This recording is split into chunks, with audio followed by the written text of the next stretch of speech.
When things aren't going our way, we actually need to be humble enough to understand that there is an intelligence that is operating in all of our lives that is higher than our human intelligence. Our human mind is useful, but it is not the highest intelligence. And there is an intelligence that is governing every single thing that's happening here all the time. The same intelligence that causes planets to revolve around the sun and acorns to turn into oak trees and embryos to turn into babies is operating in your life right now.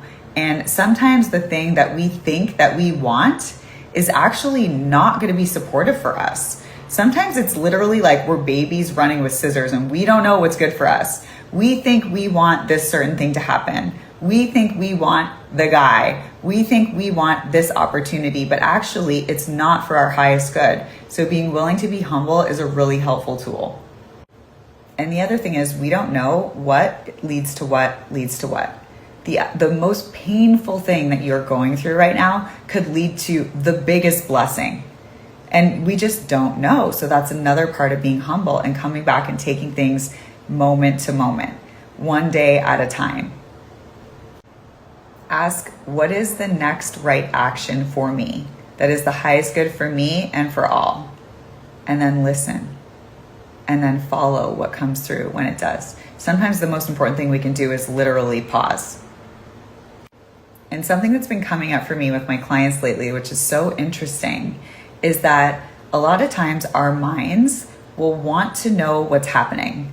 We don't feel comfortable in the unknown at all. So instead of just sitting with the unknown and allowing things to unfold, we come to certain conclusions about what is or is not happening. And then we actually co-create that with the energy of the divine.